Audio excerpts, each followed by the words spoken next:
Ladies and gentlemen, good afternoon. I hope you enjoy your lunch. And let's start our afternoon session 1. The session 1 is titled National Government, titled Strengthening Capacity for DRR Technology Utilization and Resilience Governance. So in this session, national government from countries in Northeast Asia and Southeast Asia will share their experience and practices in this field. 네, 여러분 이번 세션 바로 시작하도록 하겠습니다. 동북아 및 동남아시아 국가의 각국 정부가 재난 위험 경감 기술 활용 및 보건력 거버넌스 역량 강화에 대한 경험과 또 효과적인 실천 사례를 공유할 예정입니다. 이번 세션 좌장을 맡아주실 로레타 히버 쥐라데 UNDRR 위험정보 모니터링 역량개발 국장님과 함께 이번 세션에 또 유용한 통찰과 지식을 전수해 주실 우리 연사님들 모두 무대로 모시겠습니다. So without further ado, please allow me to invite Mr. Loretta Hebert Girardet, Chief of Risk Knowledge Monitoring and Capacity Development Branch, UNDRR, who will moderate this session, as well as all other speakers to please come up on stage. And as they come up on the stage, please welcome them with a big round of applause.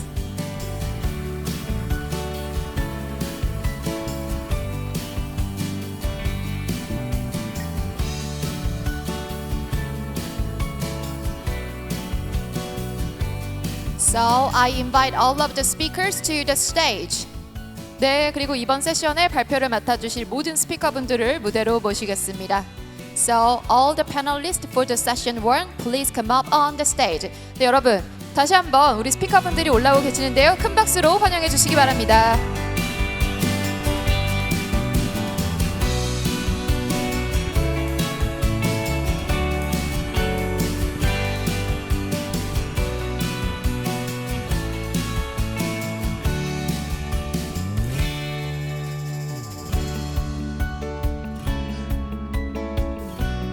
So welcome all the speakers and thank you for your participation.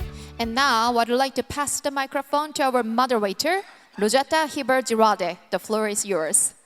Thank you very much. What a pleasure to be here today.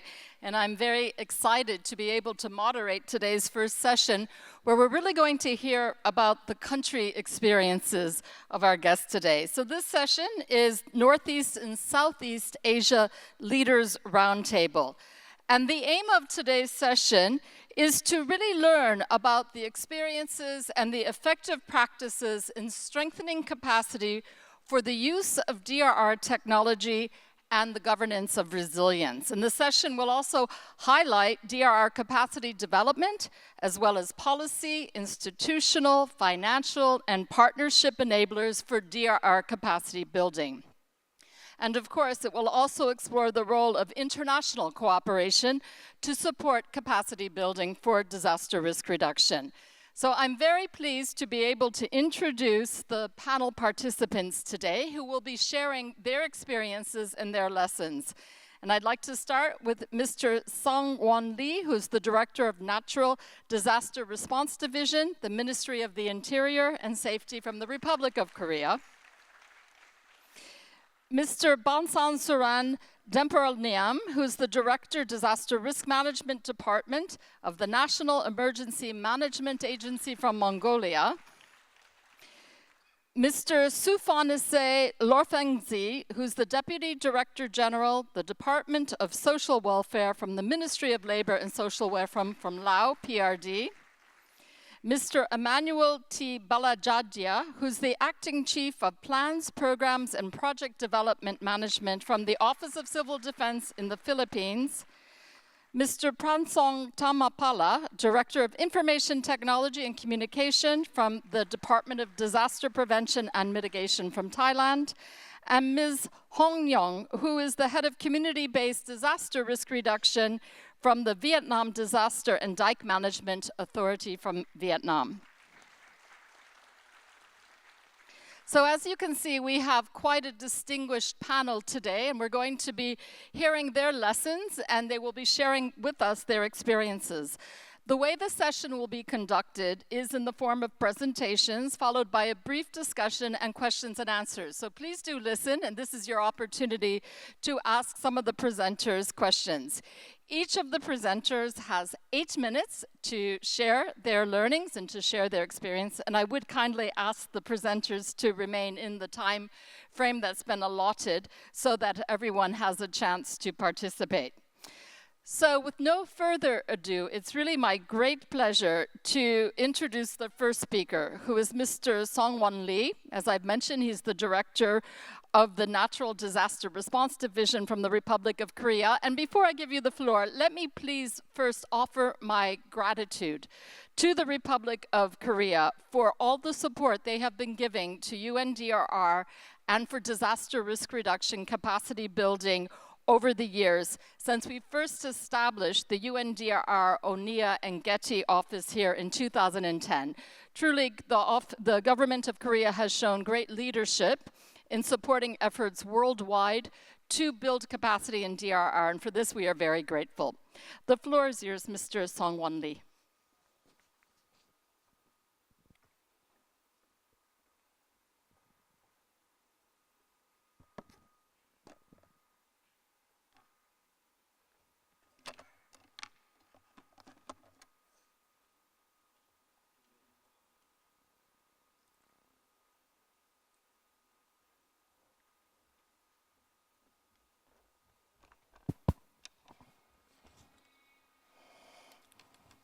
예, 방금 소개받은 행정안전부 자연재난대책과장 이상원입니다.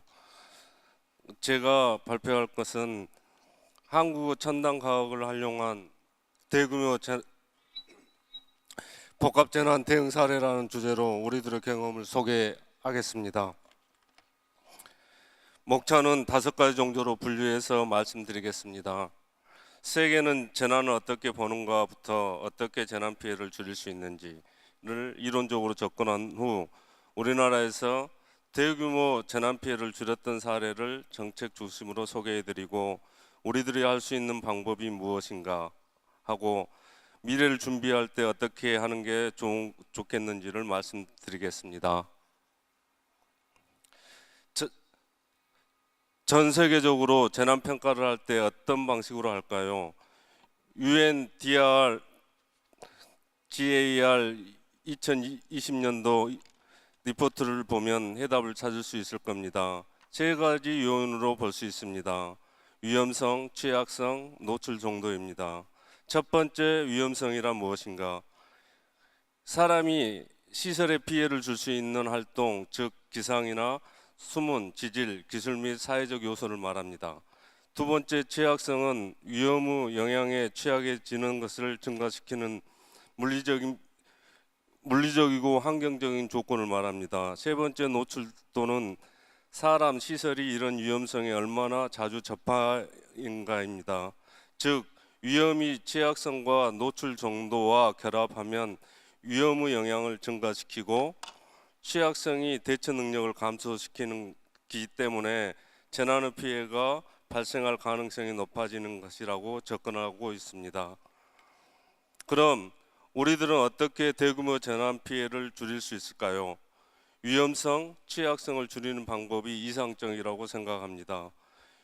위험성을 줄이는 방법은 자연현상인 위험 요소를 줄일 수 없으니 조기 인지하고 사전 대피하고 통제하는 게 피해를 줄일 수 있습니다. 취약성을 줄이는 방법은 취약 구간을 찾아서 보수하고 보강하는 게 중요합니다. 대한민국의 사례를 들어서 이야기해 보겠습니다. 위험성을 줄이는 방법은 어떤 게 있을까요? 저희들은 계곡 등 위험한 지역에 23,000대의 예경보 시스템을 설치하여 인명피해를 5명으로 감소시켰습니다. 지진의 경우에는 431대의 관측시설을 활용하여 지진 정보를 발생 후 5에서 10초 이내로 대폭 단축하였습니다. 그 외에 지진의 일, 가뭄, 산불, 폭염, 가축질병, 인파 밀집 등에 대한 다양한 조기 경보 시스템을 구축하여 운영 중에 있습니다. 위험성을 줄이는 방법 중 정보를 알려주는 방식입니다. 주민들과 대응기관 간 정보 교환 시스템인 안전신문고, 긴급신고 통합 시스템이 있고 대응기관의 담당 직원 간 의견 교환하는 시스템인 영상회의, 상황전파, 재난안전통신망 체계가 있습니다. 또 국가가 알고 있는 정보를 주민에게 신속하게 전달하는 방법으로 재난문자 방송, TV 자막 방송, 라디오 음성, DMB 경보 시스템도 운영하고 있습니다. 재난방송의 경우 한글뿐만 아니라 영어 등 5개 언어로 정보를 제공하고 있습니다. 위험성을 알려주는 다음 단계로 취약성을 보수 보강하는 사례입니다.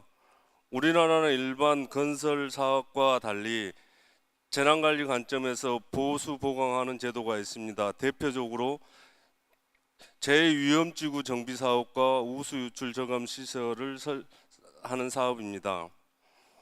제2위험지구 정비 사업은 침수, 유실, 해일 등 7개 제2위험지역에 대한 보강 사업으로 23년도에 8,766억 원 정도의 사업비를 투자하고 있습니다. 우수 유출 저감 시설 사업은 도심지 침수 피해 예방 사업으로 올해 715억 원 정도의 사업비를 투자하고 있습니다. 다음으로는 피해 복구 사업입니다. 이때에도 복합적인 피해 지역을 일괄 정비하는 지구 단위 종합 복구 사업 등을 추진하고 있습니다. 대응과 복구 사업 복구 단계의 역량 강화 방법도 간단히 설명드리겠습니다. 대응 단계에서 무엇보다 중요한 것이 자원 관리입니다.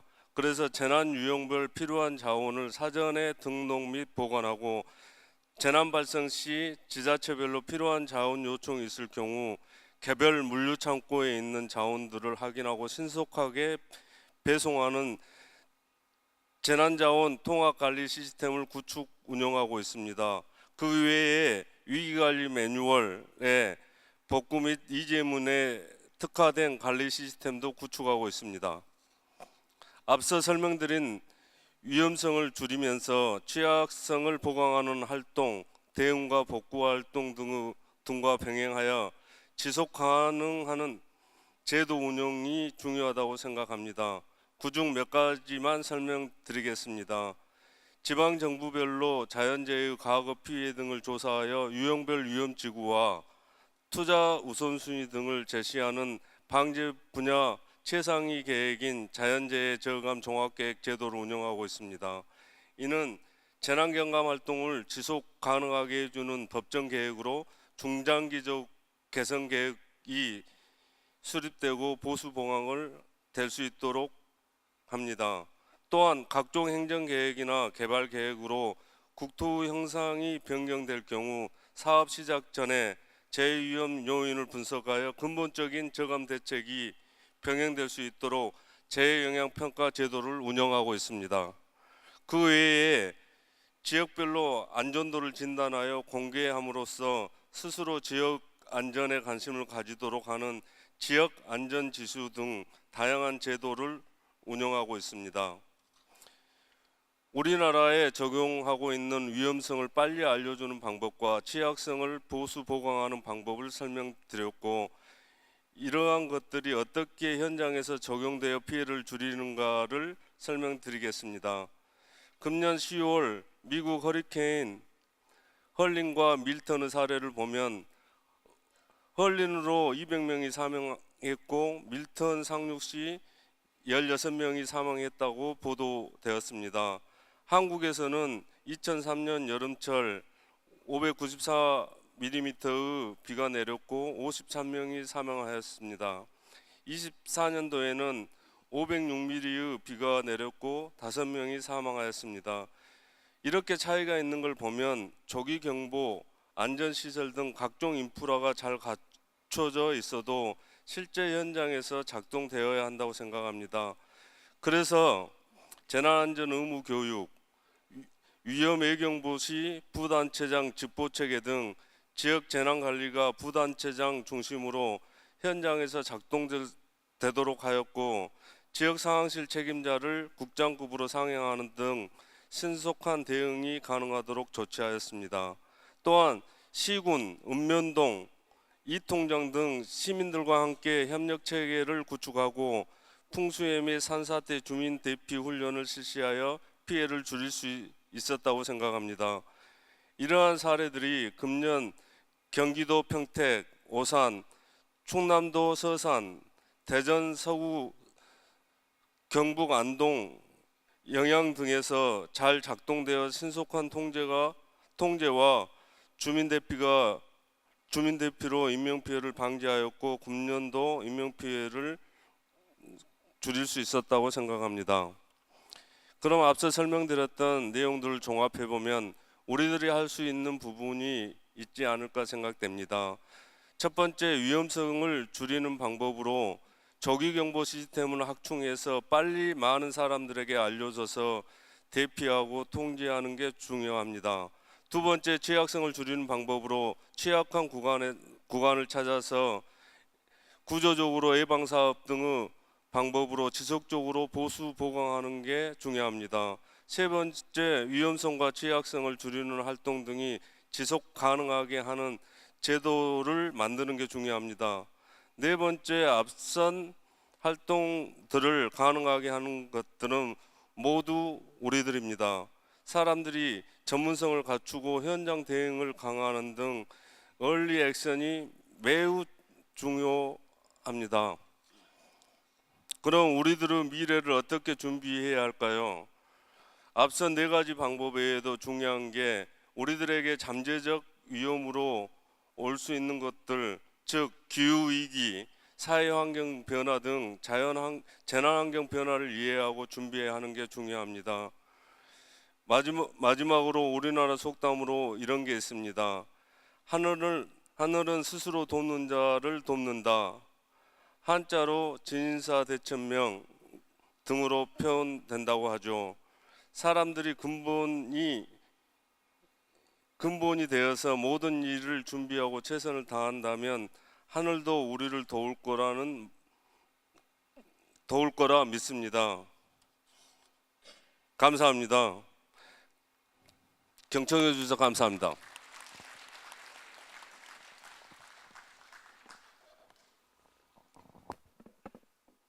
Thank you so much for this very comprehensive overview, and especially for highlighting the work that Korea is doing on early warnings. As you probably know, the United Nations with its partners has made early warnings for all one of its major objectives in the next several years to ensure that all persons on Earth are covered by early warning systems. And I think Korea has given us an excellent example of how this could be done. Thank you so much. It's now my pleasure to invite the Director of the Disaster Risk Management Department from Mongolia to take the floor. And before Mr. Demberelnyam speaks, I'd like to mention that Mongolia is unique in the world because it's one of the countries that has really prioritized ensuring that all of its cities have local disaster resilience strategies put in place. And we've worked very closely with Mongolia on the Making Cities Resilient campaign. So it's a great pleasure to hear your presentation. Thank you very much. Thank you, Loretta. Thanks for all the delegates, and thanks to the Metropolitan City Incheon administration.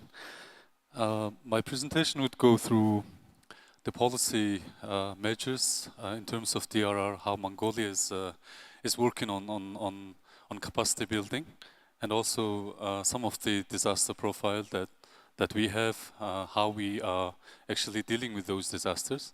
First of all, these are the disaster profile of Mongolia. So if you look at these numbers, like the disaster pattern and damage and losses that caused by disasters are increased significantly, and 2.9 times increase in terms of disaster occurrences. Also because of the climate change or global warming that affect Mongolia, because 1974 up until now, like 50 years, the average temperature has been increased by 2.7 degrees, and that has impact on many disaster losses. In terms of disaster protection structure, we have the national platform on disaster risk reduction, and the Sendai framework is one of the key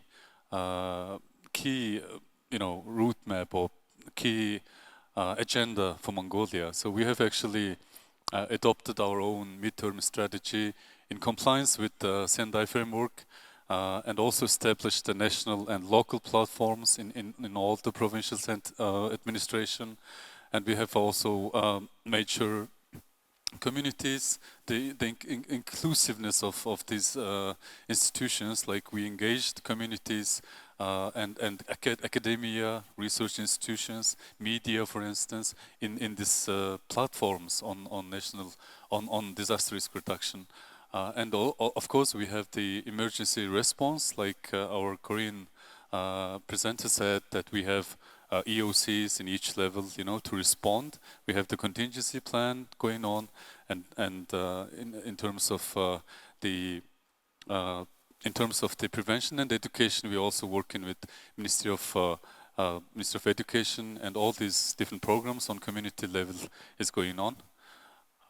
In terms of policy documents, as I mentioned, one key document here is the community framework on disaster risk reduction, which was adopted at the national level, but also in compliance with the DRR framework of Sendai.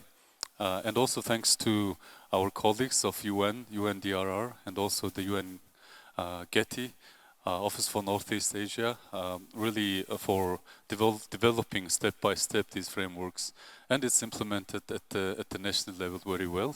We have 3 phases of action plan, which is adopted in Mongolia. So these are the risk assessments. So we have done so many risk assessments with the methodology of UN. Also other methodologies. So we have lined up like 12 disasters. If you see, some of them are slow onset disasters, some of them are like sudden onset disasters. And specifically, we have forest fire, we have earthquake, we have Tsut, a winter disaster, which I will talk later. And also we have flooding and all these different types of storms. So if you look at these risk assessments, most of the Mongolian land is prone to risks. So most of the population is resided in the central and southern part, where all the economic development is going on. So those regions are at a very high risk. So successfully we have assessed our risks at the very grassroots level. And then now the next step is that we need to do the risk communication. We need to disseminate this information to the public. In terms of disaster risk database, we have set up a database. So we're trying to enable like community, general public to actually access to this database and see what kind of disaster is prone. For the environment sector, for the infrastructure sector, they can all access to this website and know the risk. So that way, the urban planning, land use planning, all this planning could be happening in terms of disaster risk reduction. It will be risk informed using these databases. So in terms of some of these innovations, we have now a helicopter rescue unit, which is helpful for not only rescue, but also to do monitoring, like ground level monitoring, and to collect information, pictures, so that we can use for analysis. So helicopters are really like now functioning well, and we have LiDAR system in terms of urban flooding, that we can actually assess the flooding, what kind of like intensity and velocity of flooding would happen in which area. So these are the technologies recently adopted. In terms of Tsut, anticipatory action. So first of all, Tsut is a specific disaster that in Mongolia causing thousands of herder families left with no livelihood, and then they're forced to migrate to the cities. In last 20 years, we have almost 400,000 herder households were migrated because of the zoot phenomena to city. So now the city population is expanding. We need more risks. We have more risks to deal with. And in terms of zoot, the drought in the summer causes a heavy zoot in the winter. These are the zoot risk maps. If you can see, those are drought. The red spots are actually drought level. So the photo is here. So if the drought is heavy in the summer, so that actually directs to zoot. So what is zoot? Zoot is like when there's big snow, ice, snow, very heavy snow, and then very cold temperature that continues like more than a month. So that causes the death of animals. This year, Mongolia has lost 8.1 million livestock, cows, sheep, cattle, all these types of, and then left like 180,000 families without livelihood. So they lost they lost many livestock, and it's really hard for them to recover from these disasters. So we have tried some anticipatory action. So I think this can be, this can be explained as like maybe DRR innovation or technology, I would say, because anticipatory action we have made, we do the risk assessments in each autumn or each fall, even summer. We assess the level of the drought in summer, and then we go to autumn. We also assess the risk of zoot. When it comes to the winter, we are prepared. So preparation level, anticipatory action. If we did not do the anticipatory action, the loss would be 23 million livestock, which we have reduced the loss to 8.1 million. Because of that, we have assessed the risk, and the government has provided all these hay and fodder stocks for the families in need. So that really helped. That action was very anticipatory. So in terms of this prediction, we have predicted. It's called impact-based forecasting. We try to really forecast the impact of zoot. So like how many livestock would be lost, like what would be the difficult condition that we might face, and for the families, how we issue the early warnings, for instance. So we try to predict these losses, and then we have minimized the losses. In terms of disaster risk financing, we have now finished with the disaster risk insurance legislation. Now it's done. Like it's going to be a compulsory insurance. Ministry of Finance is heavily engaged with that.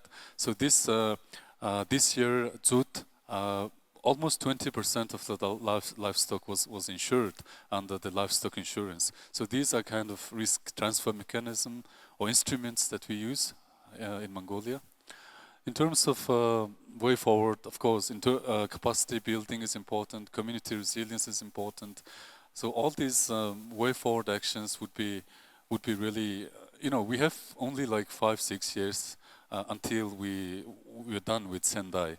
So we need a lot to do, especially in terms of risk financing, inclusiveness, and really like capacity building in local and rural areas. So that's why the MCR, all these making cities resilient or resilient hub, all these ideas are important, because we need local action in local, we need results in local, because all disasters are local. So we need community capacity building, and we need all these campaigns and programs to be continued even intensively, and we need to accelerate the action in forward. Thank you.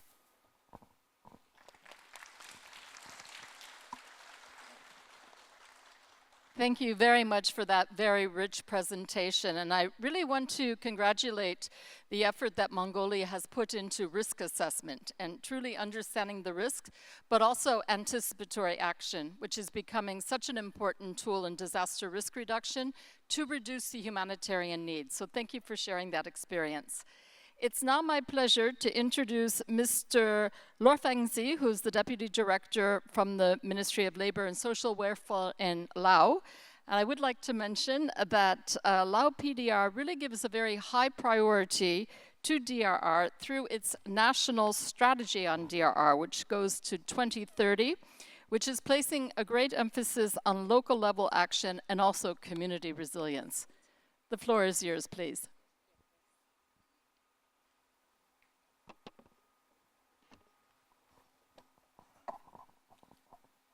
Good afternoon, ladies and gentlemen.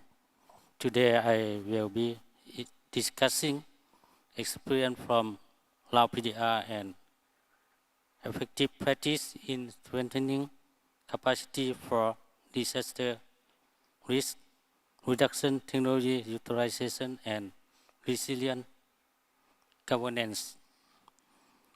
I will be also presenting the key challenge, capacity development needs, national government action, enabler, and the role of international cooperation in Lao PDR.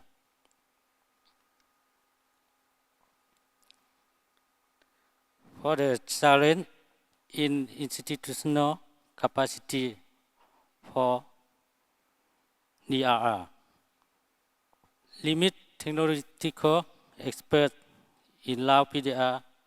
Many institutions lack skill, personnel, DRR responder IT skill, both at national and sub-national level, to effectively apply technology in DRR efforts.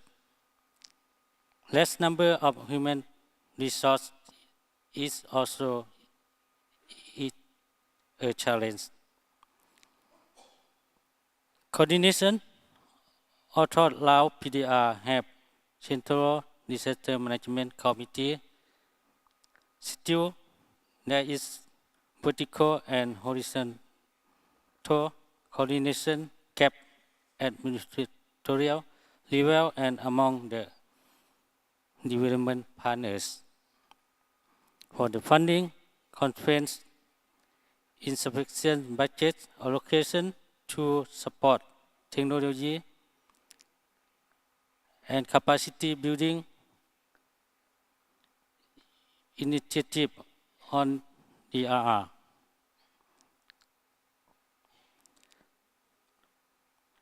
As country is going through the high debt and high inflation, there is resource gap on DRR financing.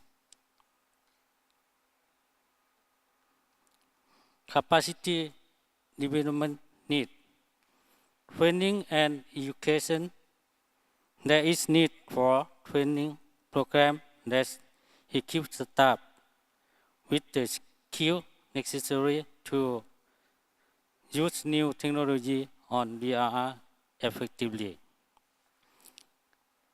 Infrastructure development, investment in technology, core infrastructure such as early warning system, data collection tool, emergency operation center, observational network, etc. Disaster loss and damage data. Lao PDR has Lao disaster information, we can call LAUDI, management system. However, there is need to localize the LAUDI and capacity building of subnational level staff on LAUDI management.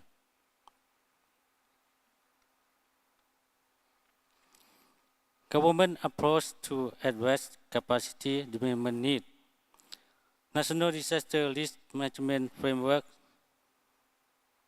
The Disaster Management Law 2019, National Strategy on Disaster Risk Reduction 2021-2030, Disaster Risk Reduction Action Plan 2025 to 2030.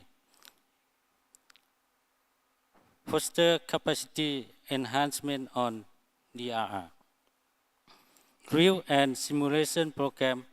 Government conducts regular drill and simulation exercise at national and sub-national level for effective disaster response.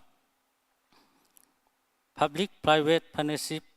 Lao PDR has recently brought private sector to Lao disaster preparedness partnership. However, there is need to strengthen and mainstream private sector into the national and sub-national DRR platform. International funding. Lao PDR has welcomed support from international partners, including UN and non-UN agencies, assisting in capacity building initiative.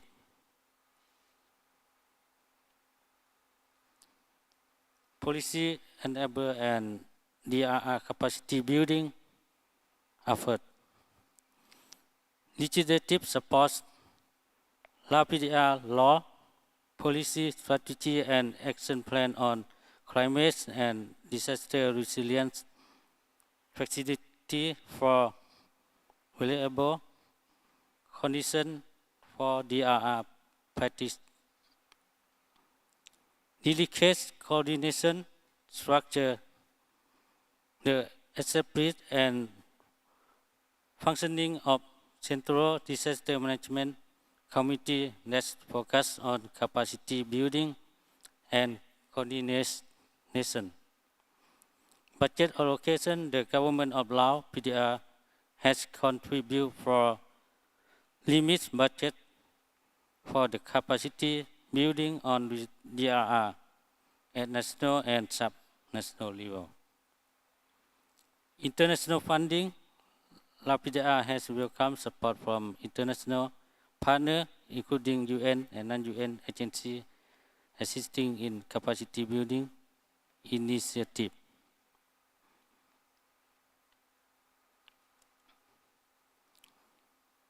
International cooperation and support. Technical assistance in international organizations provide technical support on DRR capacity building, including emergency preparedness and response in Lao PDR. Knowledge sharing program promotion, promoting the exchange of best practice and technology experience in ASEAN and beyond, fostering improvement in the government capacity. Regional cooperation, ASEAN AHA Center has been provide support on capacity building on DRR and emergency management. Early warning for OS roadmap. Lao PDR has recently endorsed early warning for OS roadmap 2024 to 2027, which emphasize the capacity building on disaster risk knowledge for forecasting and monitoring, early warning, dissemination, and preparedness to respond capacity. This is the end of my presentation. Thank you very much for your kind attention. Thank you very much.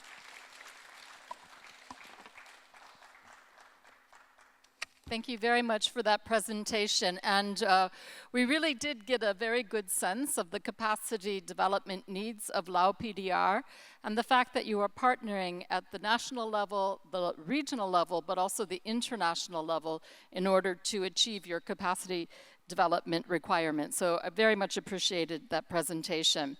It's now my pleasure to invite Mr. Emanuel Balajadia from the Office of Civil Defense in the Philippines to take the floor. And I would like to start by congratulating the Philippines for hosting an absolutely fantastic Asia-Pacific Ministerial Conference that took place just a few weeks ago. Philippines is, of course, a regional and a global leader in DRR, so very much looking forward to your presentation.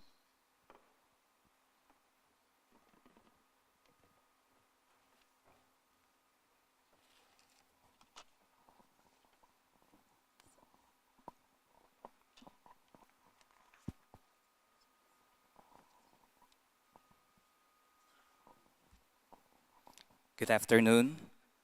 I am honored to be here today representing the Office of Civil Defense, Republic of the Philippines, to share insights on the experiences of the national government and in the effective practice of utilizing disaster risk reduction technologies to strengthen resilience governance. As you all know, the Philippines is always #1 on the World Risk Index, and we developed a strategy. We call it the National Disaster Risk Reduction and Management Plan 2023 to 2030 to address this. But I will zero in now on the technologies that we use in the Philippines for our disaster risk governance. So my presentation comprised of 3 parts. First is our National DRRM Operations Center, the hazard monitoring tools, and third is the alert and warning tools. Let me start by giving you an overview of the National Disaster Risk Reduction and Management Operations Centers operated by our office. The NDRRMOC was established under a law in the Philippines, Republic Act 10121, or our Philippine DRRM Act, which mandates the Office of Civil Defense to operate it and staff it with personnel and on a 24-hour basis. This facility acts as the nerve center for early alert warnings, multi-agency operational coordination, disaster information management, and logistical response and management. It's the principal facility responsible for monitoring potential and ongoing emergency situations, and also for managing the information of during disasters. This ensures that decision makers have the critical information they need to respond effectively and in real time. To respond effectively to different stages of potential disasters, the NDRMOC operates under 3 alert levels. First is white alert, or normal condition, so no immediate threat is identified, but monitoring is still in place. Next is blue alert, so it indicates a potential emergency condition. Resources are mobilized to prepare for a possible situation. And lastly, red alert, or full activation.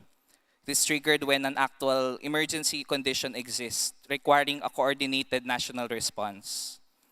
So the NDRMOC ensures that the correct resources and response strategies are deployed depending on the severity of the threat. Next, I'll proceed with the hazard monitoring tools used by our country. So the National Disaster Risk Reduction and Management Council is composed of 45 government agencies in the Philippines. But our data sources are primarily these agencies. First is the Department of Science and Technology with the Philippine Atmospheric, Geophysical, and Astronomical Services Administration, or PAG-ASA. This acronym also means hope in English. Philippine Institute of Volcanology and Seismology, the Department of Environment and Natural Resources, particularly their Mines and Geosciences Bureau, our regional offices, we have 17, all other concerned national DRRM Council member agencies. Shown are the advisories and warnings we receive from the said national government agencies. As you can see, the Philippines has a lot of hazards. So they said that we are the laboratory of disasters and these hazards.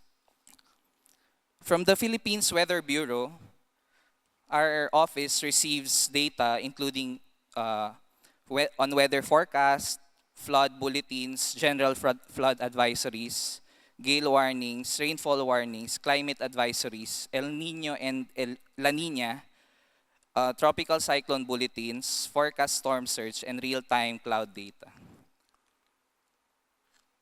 Meanwhile, the FIVOX is responsible for earthquake and volcano information, tsunami warnings, and hazard maps. Through a multiple agency initiative, the Philippines devised a tool named Hazard Hunter PH.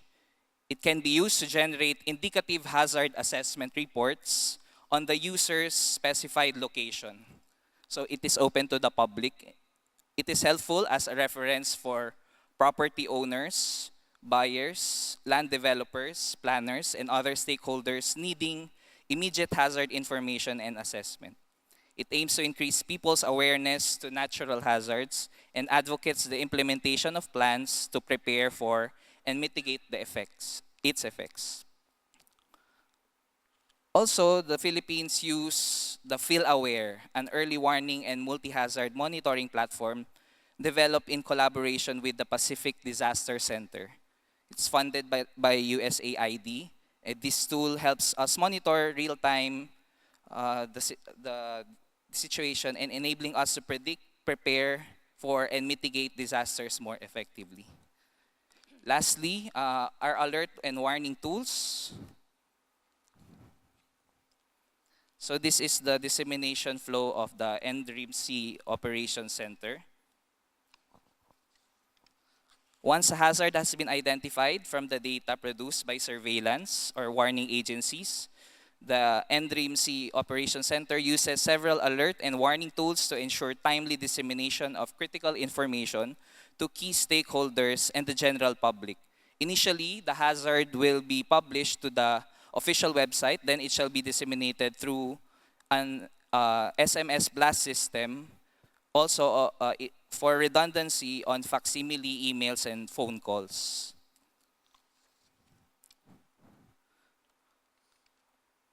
Our office also utilizes the SMS blast system, a web-based SMS platform used for disseminating advisories. We also have a monitoring dashboard for all local governments to use. The monitoring dashboard is available in mobile applications too. We also disseminate information via social media since Filipinos love to use their social media platforms. We have an enabling law that says that we should disseminate free mobile alert, disaster mobile alert, and this mobile alert is free of charge. We partner with the private sector and is received by targeted individuals or regions. So once a trigger is recorded, agencies like DOST, Pag-asa, and FIVOX issues these advisories, which are then processed by the NDRIM OC. This information is prepared as an alert message and forwarded to the telecommunications networks or companies to distribute to their mobile users. So for areas with limited mobile connectivity, our regional offices receives the message and ensures redundancy by sending it to the local DRRM offices. So to end, the Operations Center of the Philippines serve as the backbone of disaster management in the Philippines by coordinating information from various sources and distributing alerts through multiple platforms. We strive to enhance the country's disaster preparedness and response. Our ability to save lives and reduce disaster impacts hinges on our commitment to constant vigilance and readiness. Thank you for your attention, and I look forward to any questions you may have. Thank you.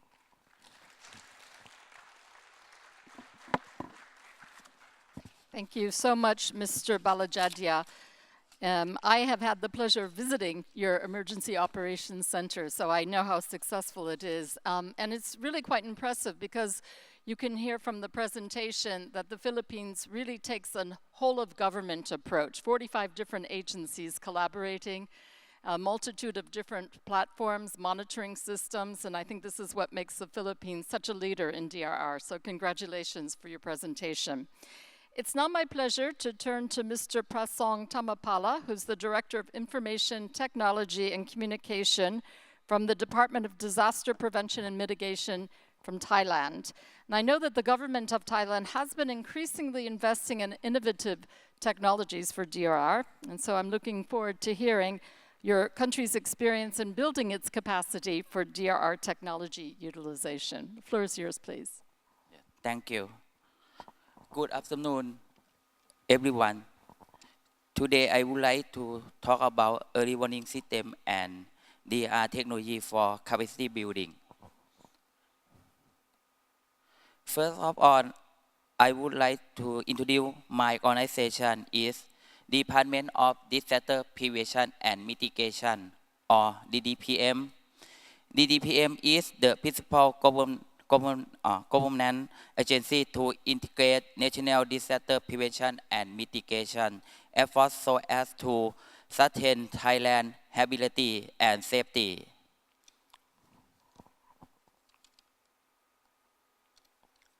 This slide shows we have headquarters in Bangkok and 18 regional centers, 76 provincial offices, and 1 training institute and 7 campuses.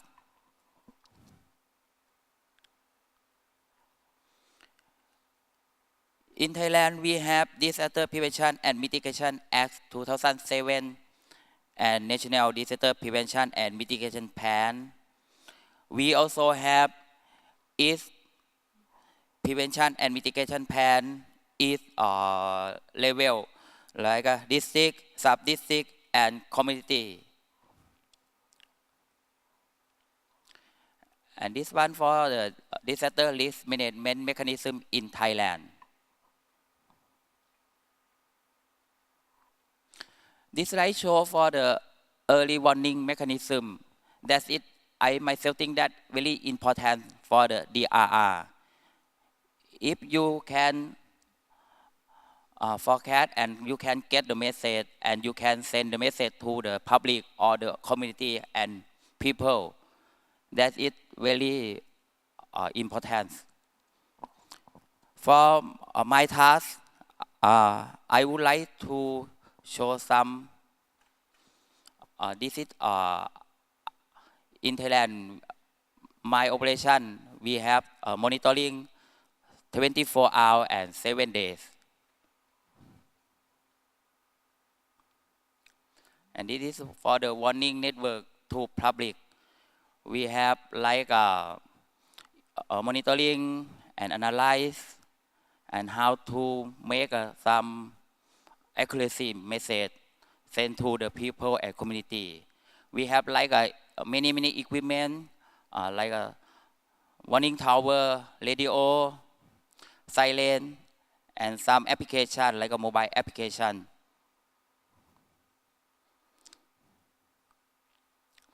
This is for the social channel. This is for the cell broadcast. The last, I mean for the 5 years ago, I came to Korea and I got the message via the mobile phone that now that is like how can I say for the cell broadcast, that is the beginning from the Korea, because I searched some message, what is the system that I got that K alert.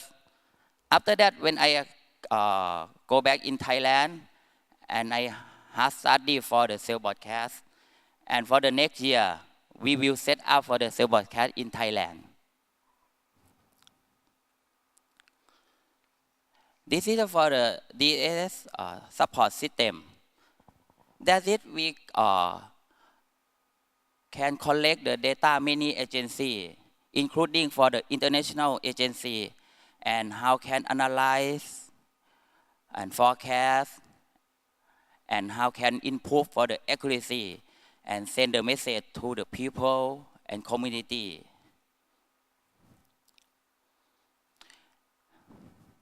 In addition, we also prepare for the like a hazard map all of Thailand, many disaster like tsunami, flood, drought, landslide. And we also use for the GS route base. For example, like this, we have flood historical data from 2011, 2005 to 2011. And then we overlay that.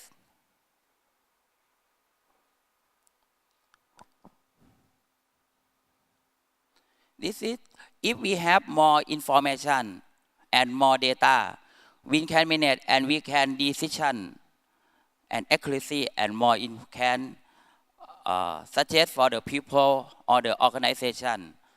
Because if we have no more data, we cannot understand. But for the agency like DDPM and the community agency, I may think that we cannot equal for the knowledge. But how can transfer the knowledge from the DDPM to the local committee and the public? This is we prepare for that evaluation map. After that, when we set up for the information database and some knowledge, we set up the program for the tsunami deal, community based like a CBDIM.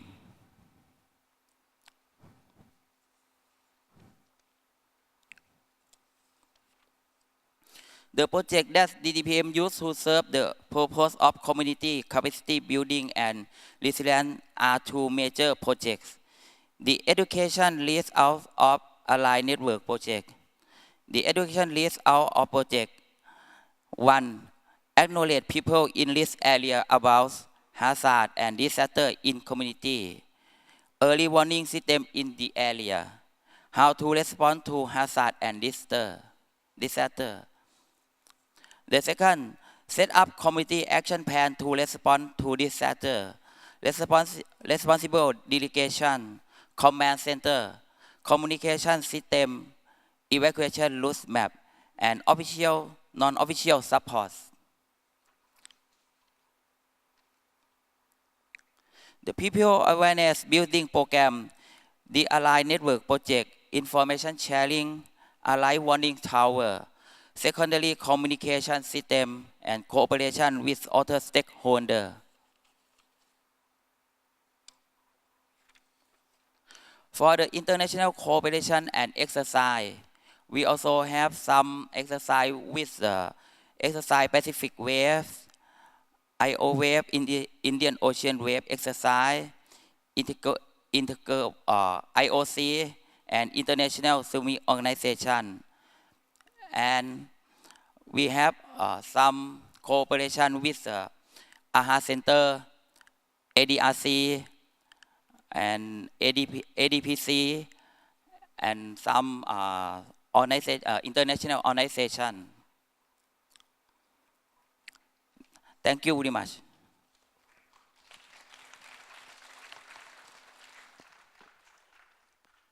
Thank you very much for that presentation, Mr. Thammapala. I found it fascinating to learn that you learned about cell broadcasting here in Korea and then went home and had it implemented in Thailand. We know it's such an important part of saving lives during disasters, so this really does show the importance of regional cooperation.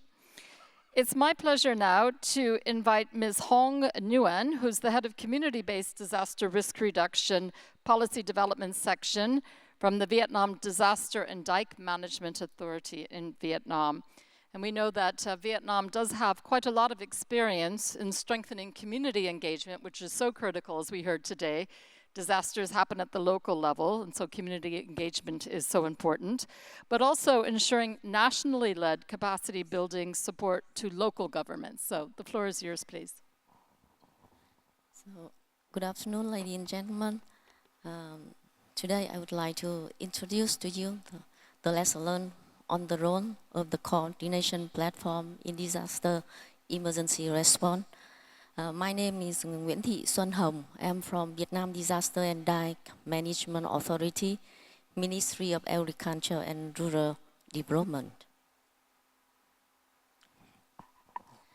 So, in my presentation today, I would like to introduce to you the establishment of the DRR partnership in Vietnam and the role of DRR partnership in response to the Typhoon Yagi in Vietnam in September. So my content also including this point. So with the permission of the Vietnamese government, the DRR partnership was established in October 12, 2019 with 30 members to promote the effective participation of organizations and individuals in this disaster risk reduction activity in Vietnam. And they are including the government ministry, the UN agency, the government agency, and the NGO. So you may know that the Typhoon Yagi happened in Vietnam in October, and this is considered deadly and extremely destructive tropical by GWA and Category 5 storm landfall in Vietnam on 7 September. And just after one day of causing heavy rain and strong gusts of wind in Quảng Ninh and Hải Phòng, the storm moved deep inland, weakened into a low pressure area, and caused prolonged rain for many days in over 25 provinces in northern Vietnam. And the water level of rivers in the north rose to alert level 3, the highest level in the river. For many days, flash flood and landslides occur widely. This is strongest typhoon on land in the past 7 years in Vietnam, and there was 330 people killed, 25 missing, more than 1,900 injured, and extensive property damage. So in this situation, the DRR partnership taken into account, and just after 3 days of Typhoon Yagi made landfall in Vietnam on September 9, 2024, the DRR partnership held a number of meetings with the member and interested organizations to share the data of the damage. We also established the rapid assessment teams to the localities, issue a document calling for support, and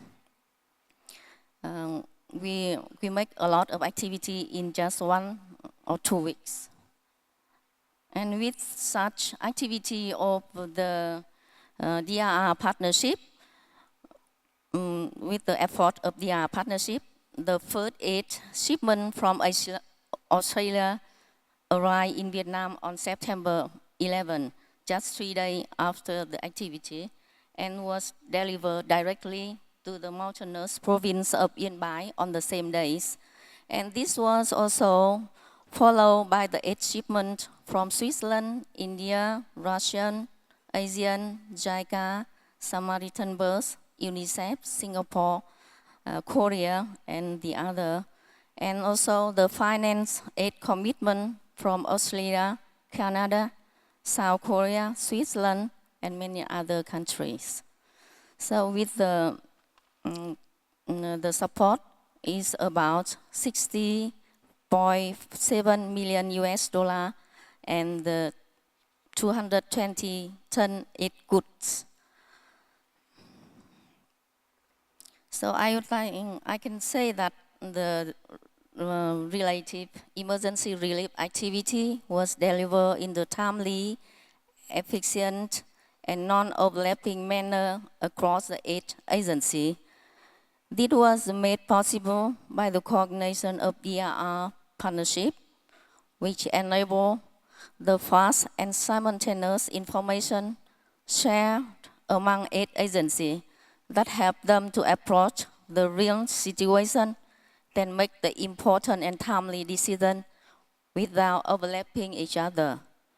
And close collaboration within the DRR partnership, interested organizations and localities to conduct rapid assessments and update data regularly in the context of chaotic, natural disaster, and all ministers from central to local level are very busy. And the close coordination and mutual support between government agencies to call for aid and complete the dossier to receive aid goods as fast as possible and make the reasonable good distribution plan to the localities. So I would like to take this opportunity to thank so much our friends around the world for your compliment and encouragement. Thank you very much. Thank you very much, and for sharing with us the DRR partnership. I'm wondering if that's a model that other countries might want to emulate. We now have just about 10 minutes or so for some questions and answers. I would like to begin by asking 3 of our countries on stage here to share with us what they consider to be the main policy, institutional, financial, and partnership enablers that have facilitated DRR capacity building efforts in your country. And this is a question I would like to put to the representatives from Korea, the Philippines, and Thailand, just 1 minute each. So maybe you can only mention 1 or 2 enablers. But what would you share with us, please, in terms of what has made such a difference for you in terms of building DRR capacity? And I'd like to begin with the representative from the Republic of Korea, please.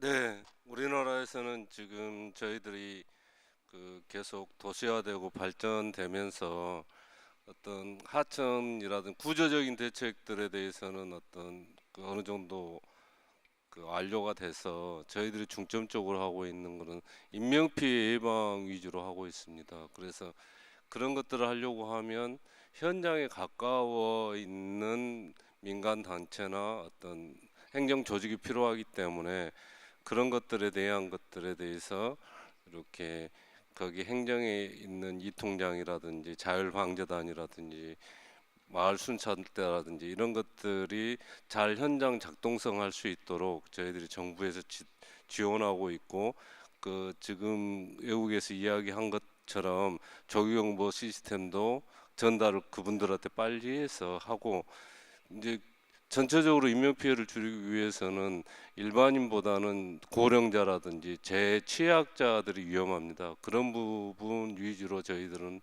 대한민국에서는 그렇게 하고 있습니다. Thank you very much for emphasizing the local action, but also reaching those that are most at risk. I'd like to ask the same question to our partner from the Philippines, please. What are those main enablers that make such a difference? Hello. For the Philippines, we are very much supported by our legislators. So when we propose policies that will enable disaster risk reduction in the country, so they're very supportive. Now we're pushing our agency to transform into a ministry, so a Department of Disaster Resilience, so that it could cater to the needs for more capacity development in our country. And also we're of course, building capacities of our local governments. So we're focusing on localization because on the ground they know the needs, they could manage the resources very well. And on disaster risk financing, we're very glad that we have a lot of international partners, and of course, we also allocate a big amount of disaster-related funds. Like we have a national DRM fund, and that's a pool of fund that any local government could request. And also we have the local governments allocate 5% of their budget for disaster risk reduction too. That's all. Thank you. Thank you so much for that. And that's also something that I think is quite critical, is that local governments have access to funds in order to put in place DRR programming. And I'd like to ask the same question, please, to our representative from Thailand. In Thailand, we have like for the DDPM, we also develop for the technology and how to send the technology to the local community. That's it very important. Because the community has a limited for the knowledge. If you send the information database and some tool, some community cannot understand. That's why for the DBM we have two projects like CBDIM to the community-based risk management, and then to give knowledge to the people and the community. But some community have the finance.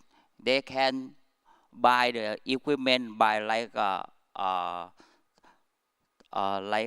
firefighter, something like that. But they cannot know some can respond when the disaster happen. That is the responsibility for the DDPM. Thank you so much for sharing those experiences from Thailand. I would now like to turn to our representatives from Mongolia, Lao PDR, and Vietnam. And to you, I'd like to ask the question, how can international cooperation contribute to strengthening capacity for DRR technology utilization and resilience governance? So let me please start with Mongolia. Thank you, Lori. Thank you. Great question. I think, all of our presenters mentioned about international cooperation, which is really a key and trigger for capacity building and resilience, especially Mongolia is landlocked, and there are 32 landlocked countries. And for instance, we need a new initiative, for instance, in terms of DRR in the landlocked country perspective, because if you consider the different profiles of different region, and landlocked countries share a similar profile, that really that is important in terms of technology transfer and all these early warning systems. For instance, we can really learn from each other, and for that, to adopt this technology or to transfer this technology, we need cooperation as a pathway to establish this resilience. Thank you so much for really highlighting the specific challenges of landlocked countries and the need for a new initiative. I'll take that message back home with me to Geneva. I'd like to ask the same question to Lao PDR, please. How can international cooperation contribute to strengthening capacity? Thank you for the question. I strongly believe that international cooperation can significantly enhance disaster risk reduction, technology enhancement, and utilization. I will focus on 5 areas. First, international cooperation can facilitate knowledge transfer, resource mobilization, and technical assistance. The second, collaborative partnership with countries and organizations that have advanced DRR technology can provide countries like Lao PDR with access to innovative tools for risk assessment and early warning system and data management. The third training program and workshop led by international agencies and experts can improve national and local capacity to effectively implement this technology and integrate them into existing governance framework of the development country. International cooperation allow for sharing best practice and lesson learned from various contexts. The last, by engaging multi-stakeholder directories, including local community government agency, NGO, that can help together. Thank you very much. Thank you very much for sharing those points. And finally, I'd like to turn to our participant from Vietnam. Please, what are the international cooperation measures that you would like to see contribute to capacity building? So, in answering this question, I would like to say that we need the close collaboration and cooperation to the national agency in DRR activity so that we are getting to know each other. And we would like UNDRR to share the global direction, both long-term and short-term, and sharing and training the knowledge and lesson learned in DRR response and recovery. In Vietnam, we have around more than 25,000 kilometer dike, and they need to upgrade and maintenance every year. And in this context, I would like to get the transfer the technique in DRR infrastructure construction to maintain the dike, and also transfer the technique in DRR early warning and monitoring. So, and finally, it's very important is the financial support. Yeah, thank you very much. Thank you very much. And I do believe with the Early Warnings for All initiative, the type of support that you are looking for will be forthcoming. So we are just about out of time, and I would like to thank all of our panelists for answering my questions. But before we close this session, I would like to invite Mr. Ravindra Kishore Sinha to please make his comment and question from the floor, which will wrap up today's session. Mr. Sinha, who's the chairman of the International Institute of Security and Safety Management. Please, the floor is yours. Thank you. Actually, I'm taking his position. He was not keeping well, so just he has moved and he has asked me to take the lead. Just the kind of initiative which he took, as he realized long back 30 years ago, that disaster risk reduction should be seen as a kind of a total loss prevention. And that is coming from the security and safety, and also coming from the disaster and climate change. So his initiative in India, that he founded this institution, and also institution of security and safety management, which is 300,000 people are working across the country, and not only in India, but also in Australia, New Zealand, Singapore. So that is one that he's helping in disaster risk reduction, his force, and also as a private support to the government. So that is that very important initiative. Second very important thing is openness, that how he's open to collaborate with any of the institutions across the globe, that coming and working together is a kind of his passion. So that passion is to be taken in terms of that this ISSM he has established as a non-for-profit organization. So this passion derives many things. And third, which he has taken as a kind of a challenge, as a food security and addressing vulnerabilities. So millet is making people safe and also the environment safe. So millet product, which is called as a Millet Man of India, and he's transforming as a kind of a food and food security, and also that how that we can make environment safer, landslides and other thing. The millet is helping in terms of putting this landslide. As you put that millet product, and you don't need water, and it's hold the soil also, and that is all. That's what his remarks. And one last point in terms of, again, collaboration and invitation to all the international delegates. They are here, and in the month of December 11th, 12th, and 13th, we are having a global conference in Delhi. So from his side, I'm extending my invitation to everyone. We have kept the brochure outside the counter.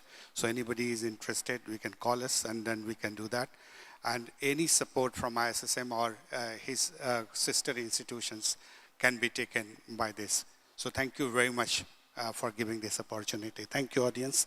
And my sincere apology that he is not here in person. He was there in the morning, but just not feeling well, so he just sat on that. Thank you. Thank you so much, and you represented him very well, so thank you for that. We do now have to wrap up, but I would like to maybe just say some final reflections. What we heard from all of our panelists, I think, is the importance of establishing partnerships. A whole of government approach is required. Partnerships at the national level, but also at the regional and global level. But perhaps above all is this notion of really ensuring that capacity building and strengthening reaches the local level, and that we prioritize some capacity development at the community level, because this is where disasters are felt. And maybe I would just like to repeat what I heard Mr. Sina say today. A key message is collaborate, collaborate, collaborate. So thank you very much to all of our panelists, and I look forward to the rest of today's deliberations. Thank you. Wow, thank you very much, all the speakers, for sharing your country's examples in terms of DRR technology utilization that allow us to learn from each other on the theme. And our special thanks also go to our moderator for leading this session. So would you please give another big hand to them? 네, 진심으로 감사를 드리겠습니다. 각국의 사례를 통해서 주제에 대한 더 나은 이해를 도와주셨습니다. 더불어 본 세션을 이끌어주신 우리 좌장님께도 진심으로 감사하다는 말씀을 전하면서 저희는 이것으로 세션 1을 마치도록 하겠습니다. With that, we conclude this session 1. Thank you very much. Thank you very much for your cooperation, and also thank you very much for your participation as well. And we are going to take a short break from now on, and the session 2 will start at 2:50. 네, 그럼 저희는 지금부터 2시 50분까지 휴식 시간을 갖고 정확히 2시 50분에 바로 이 자리에서 세션 2를 시작하도록 하겠습니다. 감사합니다.